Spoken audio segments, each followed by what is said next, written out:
إن الحمد لله نحمده ونستعينه ونستغفره ونعوذ بالله من شرور أنفسنا ومن سيئات أعمالنا من يهده الله فلا مضل له ومن يضلل فلا هادي له وأشهد أن لا إله إلا الله وأشهد أن محمدا عبده ورسوله أما بعد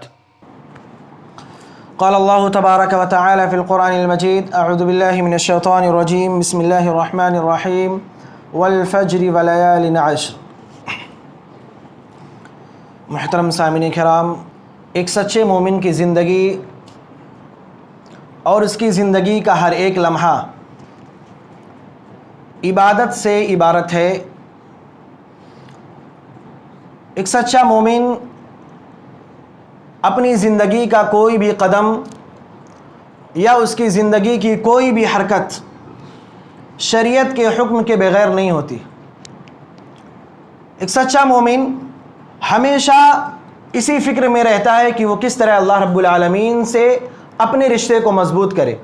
اس کا ہر عمل اسی خواہش میں ہوتا ہے کہ وہ عمل اللہ رب العالمین کے قریب تر اسے پہنچا دے، اور اگر اللہ رب العالمین اسے کوئی فضیلت والا دن مہیا کر دے یا فضیلت کا کوئی موقع اسے عطا کر دے تو وہ بندہ بھرپور کوشش کرتا ہے کہ اس موقع سے فائدہ اٹھا کر کے اپنے رشتے کو اللہ رب العالمین سے مزید مضبوط کر لے، اپنے آپ کو اللہ رب العالمین کے اور قریب کر لے۔ یہ ایک سچے مومن کی کوشش ہوتی ہے، اور یہی ہماری اور آپ کی بھی کوشش ہونی چاہیے۔ محترم سامعین کرام، آج سے ذی الحجہ کا مہینہ شروع ہو چکا ہے۔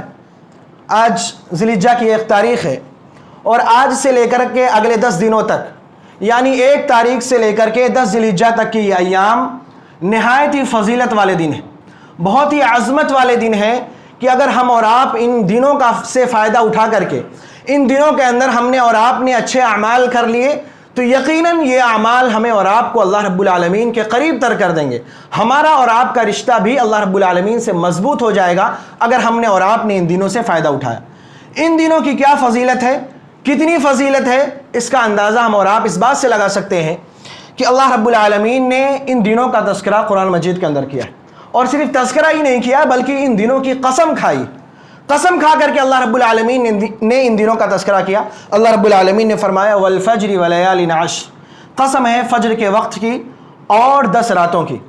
اکثر مفسرین کا کہنا یہ ہے کہ ان 10 راتوں سے مراد یہی ذی الحجہ کے ابتدائی 10 دنوں کی راتیں ہیں۔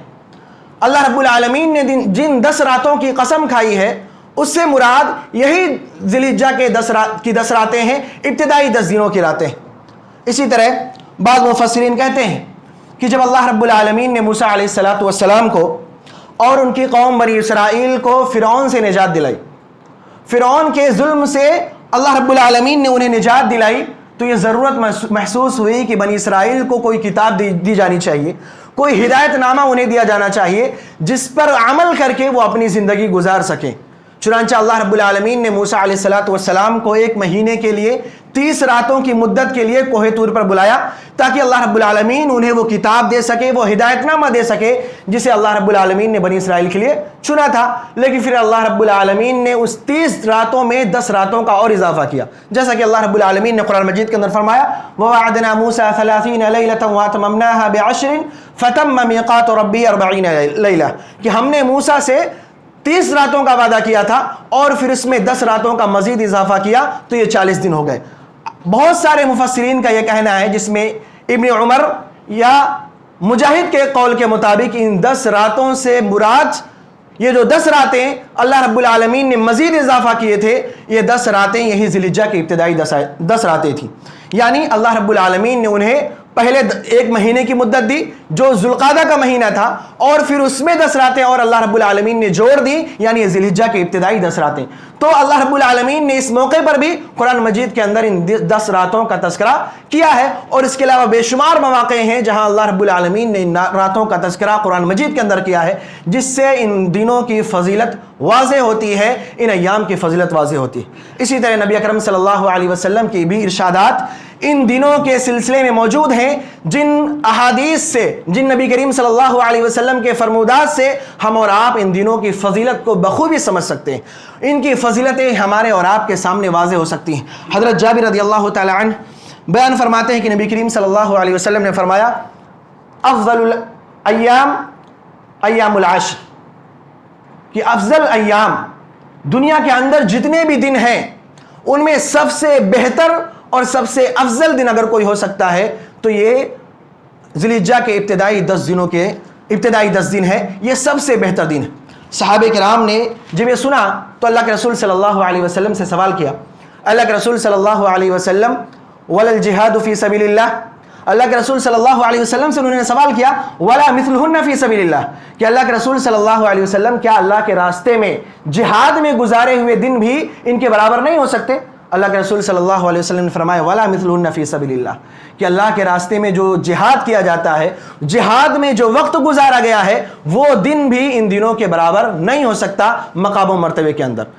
الا رجل عفر وجهه في التراب، سوائے اس شخص کے جس شخص نے اپنے چہرے کو مٹی سے آلود کر لیا ہو، یعنی جہاد کے اندر نکلا ہو اور وہاں اسے شہادت مل گئی ہو، شہید ہو گیا ہو، اللہ رب العالمین کے راستے میں قربان ہو گیا ہو. اس شخص کا مقام تو بلند ہو سکتا ہے، لیکن عام طور پر جہاد کے اندر گزارا گیا وقت، جہاد کے اندر گزارے گئے دن ان دنوں سے افضل نہیں ہو سکتے. ہم اور آپ اس روایت سے یہ تصور کر سکتے ہیں کہ اللہ رب العالمین نے ان دنوں کو کتنی فضیلت بخشی، کہ اگر ہم اور آپ ان دنوں کے اندر کوئی معمولی سا بھی عمل کرتے ہیں تو اس کا اجر، اس کا ثواب کتنا بڑا ہو سکتا ہے، اس پر ہمیں اور آپ کو کتنی زیادہ نیکیاں مل سکتی ہیں، اتنا زیادہ اجر کہ وہ جہاد کرنے سے بھی زیادہ افضل ہے. گویا کہ اگر کوئی شخص ان ایام کے اندر تسبیحات پکارتا ہے، اللہ اکبر، سبحان اللہ، لا الہ الا اللہ، یا جیسے جو بھی تسبیحات ہیں جو بہت ہی معمولی ہیں، لیکن ان دنوں کے اندر اگر کوئی شخص ان تسبیحات کا ذکر کرتا ہے، ان تسبیحات کو پڑھتا رہتا ہے، تو یہ تسبیحات اگرچہ معمولی ہیں لیکن ان دنوں کی وجہ سے ان کا اجر جہاد سے بھی زیادہ بڑھ جاتا ہے، جہاد کرنے سے بھی زیادہ افضل ہو جاتا ہے ان تسبیحات کا اجر اور اس کا ثواب. اس سے ہم اور آپ تصور کر سکتے ہیں، سوچ سکتے ہیں کہ بقیہ جو اعمال ہم اور آپ انجام دیں گے اس کا ہمیں اور آپ کو کتنا اجر و ثواب ملے گا، کس قدر فضیلت ہے. اور ایک دوسری حدیث سے بھی اس چیز کی تائید ملتی ہے. حضرت عبداللہ بن عباس رضی اللہ تعالیٰ عنہ بیان فرماتے ہیں کہ نبی اکرم صلی اللہ علیہ وسلم نے فرمایا ما من ایام العمل الصالح فیہن احب الی اللہ من هذه العشر، یعنی عشر ذی الحجہ، کہ اللہ رب العالمین کے نزدیک بقیہ ایام میں جو اعمال انجام دیے جاتے ہیں اس سے کہیں زیادہ محبوب اعمال ان 10 دنوں میں جو عمل انجام دیے جاتے ہیں. ان 10 دنوں میں ہم اور آپ جو بھی کام کریں گے، جو بھی عمل کریں گے، وہ عمل بقیہ ایام میں کیے گئے اعمال سے کہیں زیادہ اللہ رب العالمین کو محبوب ہے. صحابہ کرام نے سوال کیا اللہ کے رسول صلی اللہ علیہ وسلم ولا الجہاد فی سبیل اللہ، کیا جہاد کرنا بھی اس عمل کے برابر نہیں ہو سکتا جو عمل ہم اور آپ ان دنوں میں کرتے ہیں؟ اللہ کے رسول صلی اللہ علیہ وسلم نے فرمایا ولا الجہاد فی سبیل اللہ، کہ اللہ رب العالمین کے راستے میں جہاد جیسی عظیم عمل، جہاد جیسا عظیم کام ان دنوں میں کیے گئے اعمال کے برابر نہیں ہو سکتا. الا رجل خرج بنفسه وماله ولم يرجع من ذلك بشيء، سوائے اس شخص کے جو شخص جہاد میں نکلے، اپنے نفس کو اور اپنے مال و دولت کو لے کر کے نکل جائے، ولم يرجع من ذلك بشيء، اور وہاں سے اس کا کچھ بھی واپس نہ آئے، اس کی جان بھی وہیں ختم ہو جائے، اس کا مال بھی وہیں ختم ہو جائے، سب کچھ وہیں لٹا دے، خود بھی شہید ہو جائے، اس کا مال و دولت بھی وہاں اللہ رب العالمین کے راستے میں ختم ہو جائے، تو اس شخص کا مقام و مرتبہ ان اعمال سے بڑا ہو سکتا ہے.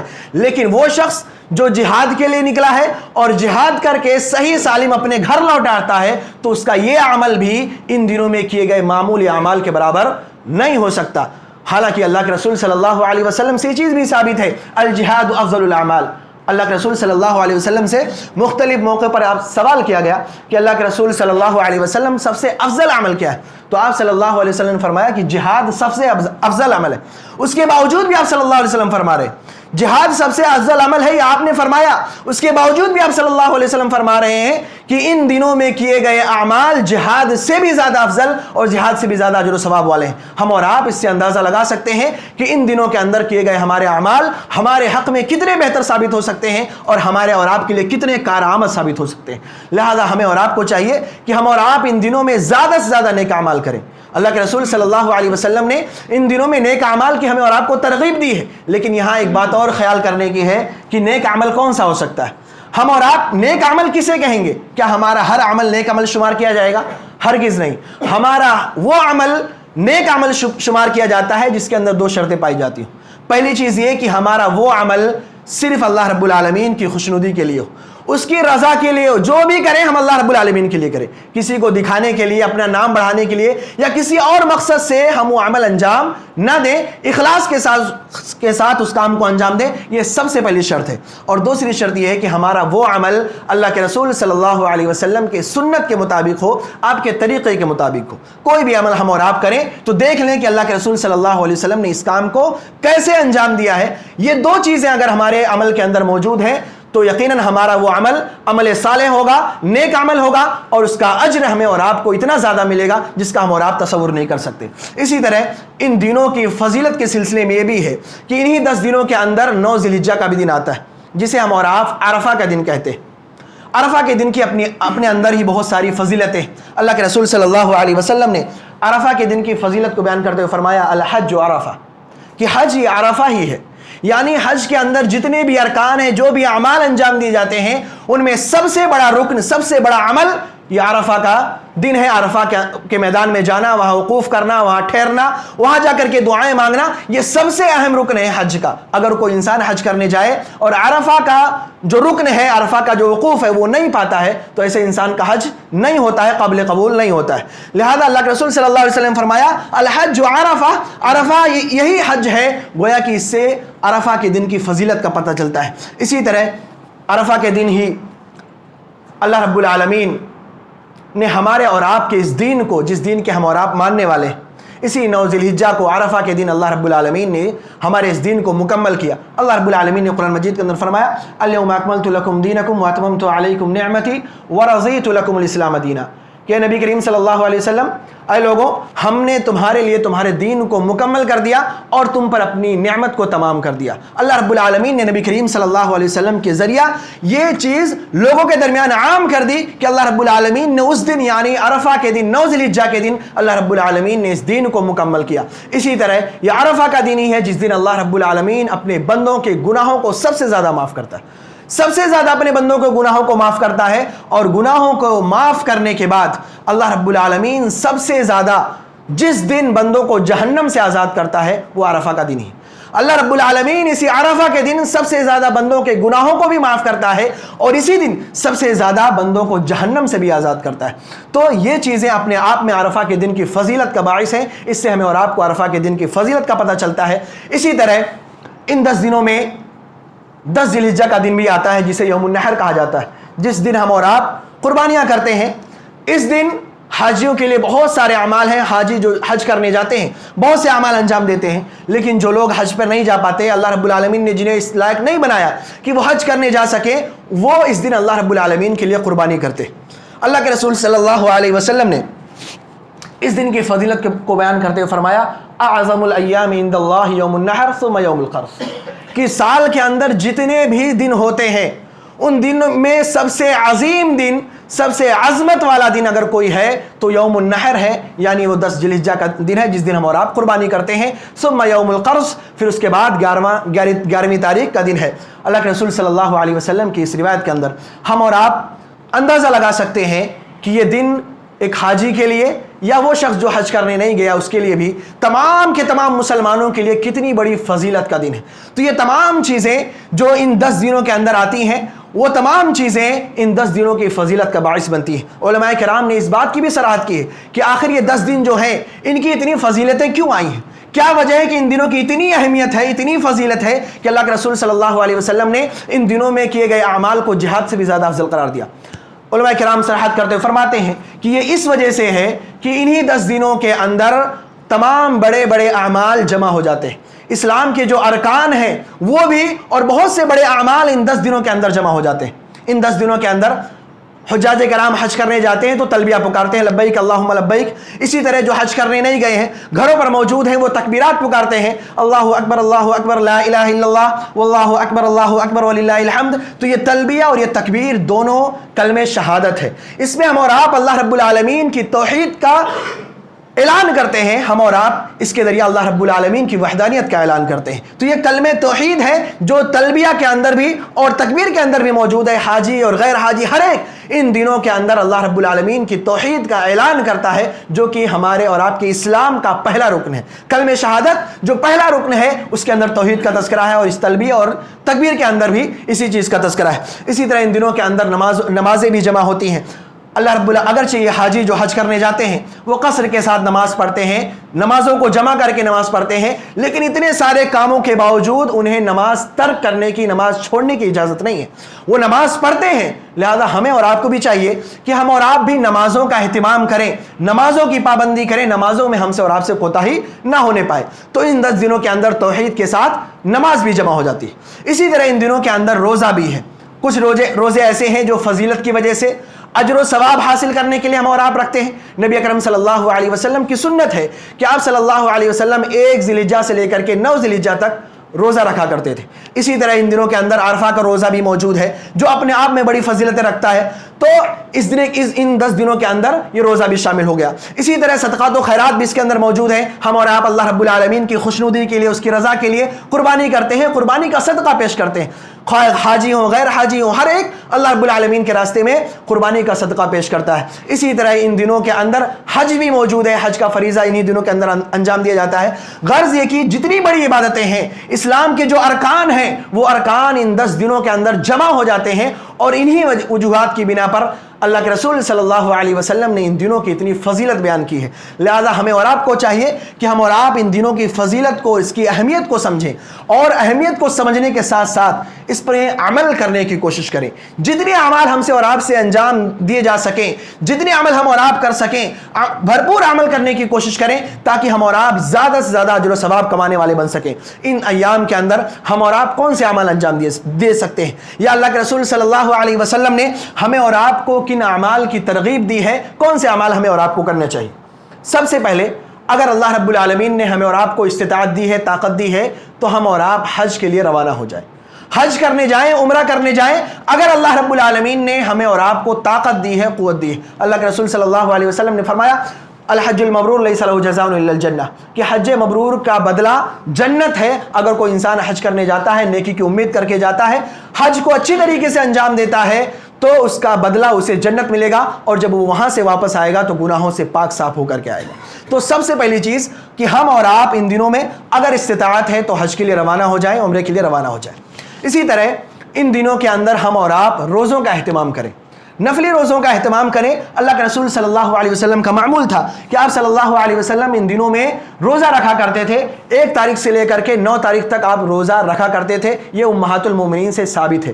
نبی کریم صلی اللہ علیہ وسلم کی کئی ساری بیویوں سے ایسی روایتیں موجود ہیں جن کے اندر یہ ثابت ہے کہ اللہ کے رسول صلی اللہ علیہ وسلم 1 ذی الحجہ سے 9 ذی الحجہ تک روزہ رکھا کرتے تھے۔ حضرت حفصہ رضی اللہ تعالی عنہ بیان فرماتی ہیں کان یصوم هذه العشر، کہ اللہ کے رسول صلی اللہ علیہ وسلم اس عاشرے کا روزہ رکھا کرتے تھے۔ یہاں عاشرے سے مراد 10 دن نہیں بلکہ 9 دن ہے، کیونکہ 10واں دن عید کا دن ہے، اور عید کے دن ہم اور آپ روزہ نہیں رکھ سکتے۔ تو اللہ کے رسول صلی اللہ علیہ وسلم حفصہ رضی اللہ تعالی عنہ کے اس روایت کے مطابق 1 تاریخ سے لے کر کے 9 تاریخ تک روزہ رکھا کرتے تھے۔ یہ اللہ کے رسول صلی اللہ علیہ وسلم کی سنت ہے، ہمیں اور آپ کو بھی اس سنت پر عمل کرتے ہوئے روزہ رکھنا چاہیے۔ اور اگر کوئی شخص ایسا ہے جو اس بات کی طاقت نہیں رکھتا ہے کہ وہ پورے روزے رکھ سکے 1 تاریخ سے 9 تاریخ تک، اس کے لیے 9 تاریخ کا روزہ بھی ہے، عرفہ کا روزہ بھی ہے، جس کے بارے میں اللہ کے رسول صلی اللہ علیہ وسلم نے فرمایا کہ مجھے امید ہے کہ اس روزے کے ذریعہ اللہ رب العالمین گزشتہ 1 سال اور آنے والے 1 سال یعنی 2 سالوں کا گناہ اللہ رب العالمین معاف فرما دے گا۔ تو اتنی بڑی فضیلت ہے اس دن کے روزے کی، تو ہمیں اور آپ کو روزہ رکھنا چاہیے۔ اسی طرح ہمیں اور آپ کو نمازوں کی پابندی کرنی چاہیے۔ نماز، فرض نمازیں، یہ ہمارے اور آپ کے لیے کسی بھی طرح چھوڑنا جائز اور درست نہیں ہو سکتا۔ ان کی ادائیگی تو ہمیں اور آپ کو ہمیشہ کرنا ہے، یہ ایام چل رہے ہوں یا سال کا کوئی بھی دن ہو، ہمیں ہر حال میں فرض نمازوں کی ادائیگی کرنی ہی کرنی ہے۔ بات ہے نفلی نمازوں کی کہ ہم اور آپ ان دنوں کے اندر نفلی نمازوں کا بھی اہتمام کریں، کیونکہ ان دنوں کے اندر بقیہ دنوں میں پڑھے گئے نمازوں سے زیادہ ثواب ہمیں اور آپ کو ان دنوں میں ملے گا، کیونکہ ان دنوں کی فضیلت زیادہ ہے۔ تو ہمیں اور آپ کو نفلی نمازوں کا بھی اہتمام کرنا چاہیے۔ اسی طرح ان دنوں کے اندر ہمیں اور آپ کو زیادہ سے زیادہ ذکر و اذکار کرنا چاہیے۔ ہم اور آپ زیادہ سے زیادہ اللہ رب العالمین کا ذکر کریں، تکبیرات ہم اور آپ دہراتے رہیں. اللہ کے رسول صلی اللہ علیہ وسلم نے فرمایا فَأَكْثِرُوا فِيهِنَّ مِنَ التَّهْلِيلِ وَالتَّكْبِيرِ وَالتَّحْمِيدِ کہ تم ان دنوں کے اندر، ان ایام کے اندر زیادہ سے زیادہ تحلیل، تکبیر اور تحمید کیا کرو. تحلیل کہتے ہیں لا الہ الا اللہ، اسی طرح تکبیر اللہ اکبر، اور تحمید کہتے ہیں الحمدللہ پڑھنے کو. یعنی ہم اور آپ ان دنوں کے اندر جتنا زیادہ ہو سکے ان الفاظ کو اپنے زبان پر لاتے رہیں، تکبیرات کو دہراتے رہیں. امام بخاری رحمۃ اللہ علیہ نے ابن عمر رضی اللہ تعالیٰ عنہ، اسی طرح ابو ہریرہ رضی اللہ تعالیٰ عنہ اور دیگر بہت سارے صحابہ کرام کے واقعے کو نقل کیا ہے کہ ان کا معمول یہ تھا کہ ان ایام میں وہ تکبیرات کو دہراتے ہوئے بازاروں میں نکل جاتے تھے.